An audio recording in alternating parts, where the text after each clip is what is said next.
Hi friends, இப்போ நம்ம பாக்யலட்சுமி பார்க்க போகிறோம். பாக்யலட்சுமியில் மாறி மாறி அட்வைஸை கொடுக்குறீங்களே, என்னால் தாங்க முடியலப்பான்னு சொல்லிட்டு இனியா லட்டு குமுறி குமுறி அழுவுது. எப்படி குமுறுது?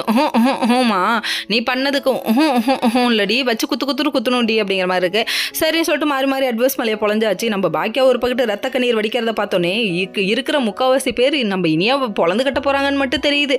நீ பண்ணுறது ரொம்ப தப்புமா, ஏமா நீ இப்படி பண்ணுற, உன்னை என்ன தான் பண்ணுங்கிற, நான் பின்னாடியே வரணுங்கிறியா, என்ன தான் பண்ணும், நான் இதுக்கு மேலே என்ன பண்ணும் நீ சொல்லுன்னு சொல்லிட்டு கண்ணா பின்னான்னு கேட்குறாங்க. கேட்டதுக்கு கொஞ்சம் கூட எதுவுமே இல்லாமம்மா என் ஃப்ரெண்ட்ஸ் கூப்பிட்டாங்கன்னா எங்கேனாலும் போவியா, அப்போ அவங்க தப்பான ஃப்ரெண்ட்ஸ் தானே, ஏன் இப்படி பண்ணுற அப்படின்னு சொல்லிட்டு கண்ணா பின்னான்னு பேச ஆரம்பிச்சிட்டாங்க.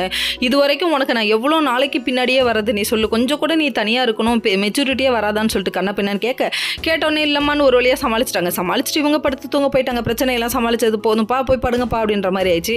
அதுக்கப்புறம் நம்ம கோபிக்கு விஷயம் போனோடனே இவர் வந்து செலியனை எழுப்புட்டு தூங்குறவனை எழுப்பிட்டு இனியாவுக்கு என்ன ஆச்சு பிரச்சனைன்னு சொல்லி கேட்டதுக்கு அப்புறமா விஷயத்தெல்லாம் சொன்னதுக்கப்புறம் ராதிகா பேபி வெரி குட் அப்படிங்கிறாங்க. டேய் திருந்தல்லடா, நீ இன்னும் பட்டு திருந்தல்லடா அப்படிங்கிற மாதிரி இருக்குது. அதுக்கப்புறம் ராதிகாட்ட போய் பேசணும்னு போய் நிற்க அவங்க கதவையே திறக்கலங்க. மையு ஒரு பக்கத்து திருப்பிட்டு போயிட்டாங்க. அதுக்கப்புறம் பார்த்தீங்கன்னா எல்லாரும் தூங்க போனாலும் நம்ம பாக்கியா தூங்கலைங்க. உட்காந்து ரொம்ப ஃபீல் பண்ணிகிட்டு இருக்காங்க. நான் வளர்த்ததில் குறை வச்சிட்டணும்னு நினச்சி ரொம்ப ஃபீல் பண்ணுறாங்க. இப்போலாம் ஃபீல் பண்ணாதீங்க பாக்கியா, யோசிக்காதீங்க, எல்லாம் நடப்பதெல்லாம் நன்மைக்கே நினச்சிட்டு போயிடுங்க.